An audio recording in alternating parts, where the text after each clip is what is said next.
første udgave af FU PG TV. What the fuck? Mit navn er Robin. Jeg er også kendt som Rick Dominic. Og jeg er Kim, kendt som Kenny Cash, baby, og Kim Ball.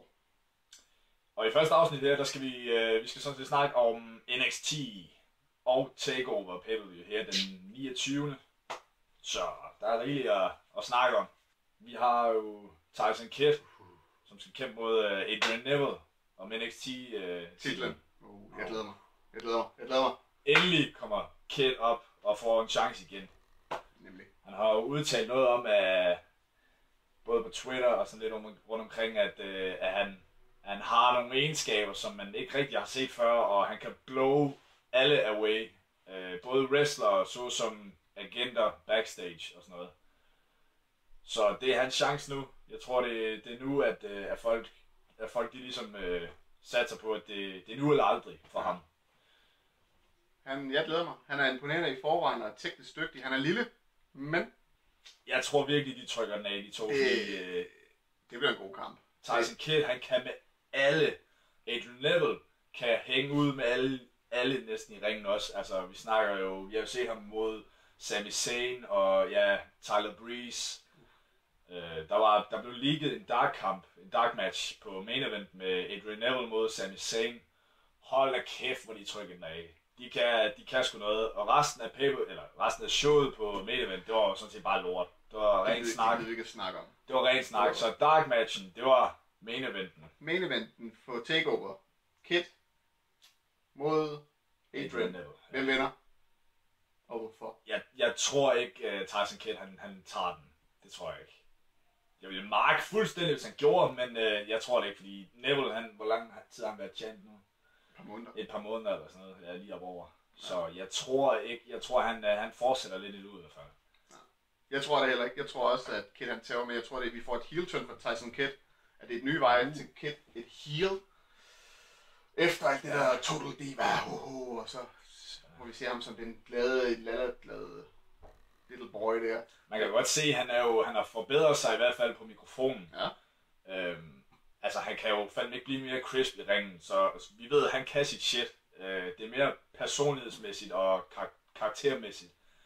Han er blevet bedre i ringen til at lave mikrofonarbejde foran publikum og integrere med folk. Nu skal man også sige, at folk, der stammer fra Hart-familien, The Dungeon, har aldrig været gode snakker i forvejen. De har været gode i ringen til det, de skal gøre. De har ikke været gode til at fortælle historien før. Altså, Brad var jo fantastisk den bedste wrestler fra Hart-familien, sammen med Owen måske, men ingen af dem kunne snakke på en mikrofon. De leverer varen i ringen hver gang, og det er det, Kidd gør. Man skulle tro, det var noget arveligt fra den familie. Altså, nu er han jo selvfølgelig ikke en Hart, men han er jo opvokset i det miljø, så det er måske ikke personlighed og karisma, de har trænet mest i Hart Dungeon. Det er det hårde arbejde. Det er det. Det samme med D.H. Smith, altså han var knastør personlighedsmæssigt, men han var jo yderst god i ringen. Full Sail University, det er jo et NXT-crowd, og det er lokalt, som vi siger, og lokalt er godt. Ja, det er de faste folk, der kommer gang på gang, men de er hotte hver gang. De er ikke blevet trætte af det, eller ikke gider at se det. De har deres favoritter jo, fordi de kommer hele tiden, hver gang. Så det er spændende at se dem. Hvis vi ser på en person ligesom Adam Rose, der er rimelig ny på NXT og WWE TV generelt. Så når man siger Adam Rose, jamen, altså, han havde 2 kampe på NXT TV, og så var han et instant hit. Altså folk i Full Sail, de var jo helt oppe at køre over ham, og kunne allerede søge med på hans sang til andet show. Og det skal altså lige siges, at Adam Rose gik jo fra at være Leo Kruger til Adam Rose på et splitsekund. Der var ikke en opbygning til skiftet. Der var ingen overgang eller noget. Og publikum det var uden råt. Og jeg tror, det er det, han havde brug for. Så han er som Leo Kruger, han kunne ikke rigtig som heel connecte med publikum, andet end de der smart marks, der nu var.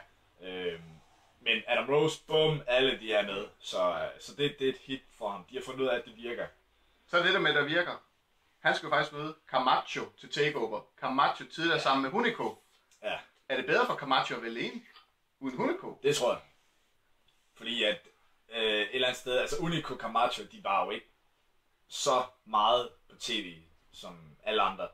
Så Camacho, han gemte sig måske meget bag Unico, også for at lære, fordi hvis der er nogen, der kan lære fra sig, så er det med Unico. Shit, man, at han ikke kan. Ja. Så jeg tror, det er en god ting, at Unico nu har et andet job. Han er den nye Sin Cara, så Camacho, han står på egen ben nu. Og de havde den samme karakter, den der lidt mexicanske gangster. Jeg var jo fuldstændig solgt på det. Altså Unico, shit, man. Altså, kan se alt, hvad han laver med alle. Det er så smooth. Så Camacho kunne ikke rigtig få en bedre lærermester, kan man sige. Nu er Unico så gået til Sin Cara-karakteren nu. Hvilket er okay, fordi hvis han forblev Unico, ville han sådan set bare blive glemt. Ja. Desværre.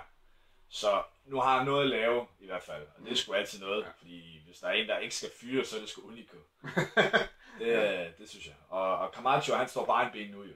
Så jeg siger, at Adam Rose vinder, på grund af tv-tid, fordi det ikke fungerer pt. Så siger jeg, at Camacho, han vinder. Han har brug for et vind. Og Adam Rose, han har alle sine buddies, alle sine rosebuds. Adam Rose, Camacho til NXT pay-per-view.